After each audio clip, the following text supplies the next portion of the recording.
Bonjour tout le monde, Simon Bouchard, sentinelle sur la muraille, Watchman on the Wall pour notre Seigneur et Sauveur Jésus-Christ. Je fais encore une autre vidéo sur le Mont-Royal aujourd'hui. Encore une fois pour ceux qui vont être laissés derrière, puis j'ai à cœur de parler de la grande tribulation, étant donné que la plupart du monde qui vont être laissés derrière n'ont pas lu la Bible et ils ne savent rien de tout ça. Première des choses, l'enlèvement est supposé d'arriver en premier de toute chose.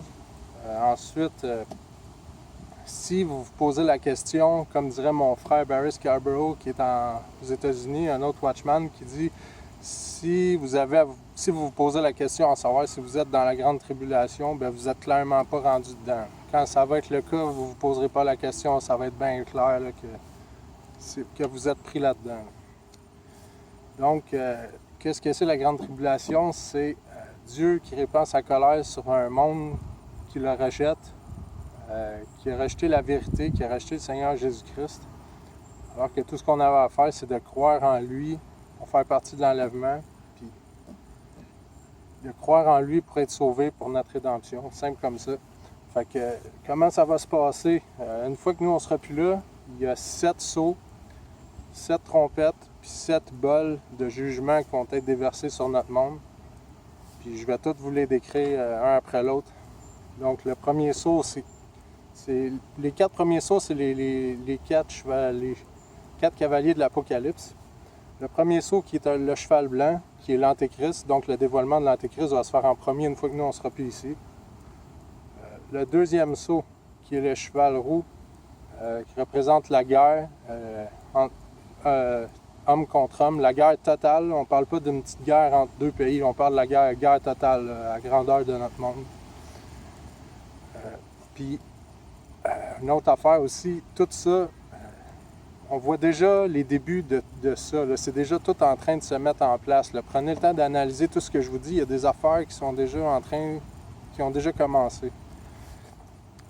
Le troisième sceau, qui est le cheval noir, qui représente un homme avec une balance dans la main, ça représente la famine à cause du prix de la nourriture va monter de façon exponentielle. Le monde n'aura plus moyen de se payer à manger. Le quatrième sceau, qui est le cheval pâle, le cheval malade, chevauché par la mort. Ça, c'est le quatrième sceau. Quand ce sceau-là va être ouvert à lui seul, il y a un quart de la population mondiale restante qui est supposée de mourir.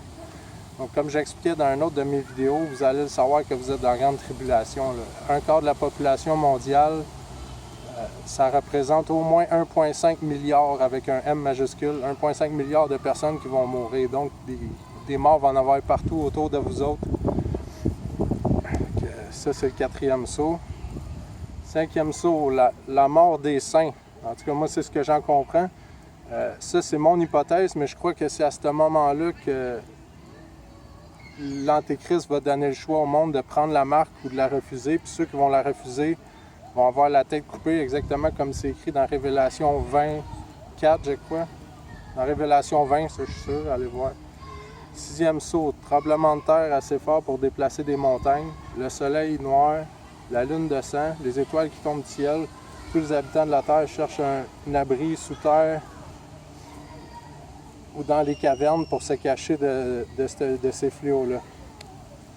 Le septième sceau, qui est le feu de l'autel de Dieu jeté sur terre. C'est pas très clair exactement ce que ça va être, mais ça risque de pas être beau à voir. Première trompette. Ça, les sceaux, c'est fini, là, on tombe dans les trompettes. La première trompette, c'est 1/3 de la terre brûlée, 1/3 des arbres brûlés, toute herbe verte brûlée. Donc, ça va être comme une grande sécheresse, j'imagine, c'est mon hypothèse. Tout ce qui est vert va brûler, puis ça va être la sécheresse. Deuxième trompette, une grande montagne de feu jetée dans la mer. Ça ressemble beaucoup à un astéroïde ou à une météorite, quelque chose qui va frapper notre monde. 1/3 de la mer changée en sang, 1/3 de la vie marine meurt, 1/3 des navires périssent. Troisième trompette, 1/3 des eaux changées en absinthe.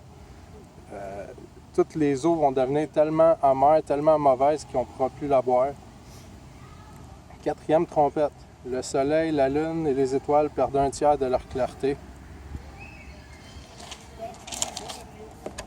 Cinquième trompette, ouverture du puits de l'abîme.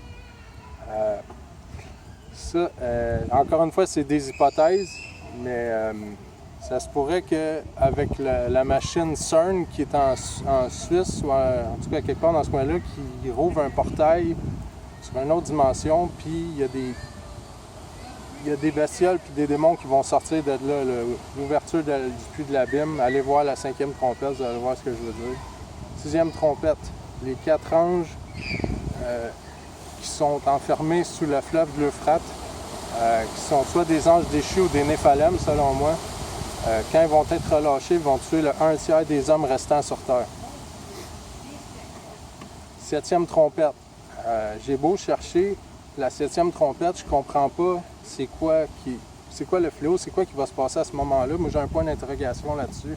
Donc, s'il y en a dans vous autres qui sont capables de donner des éclaircissements ou de venir dans les commentaires pour nous dire ce que vous en pensez, puis vous, c'est quoi vous voyez à la 7e trompette, n'hésitez pas à venir commenter.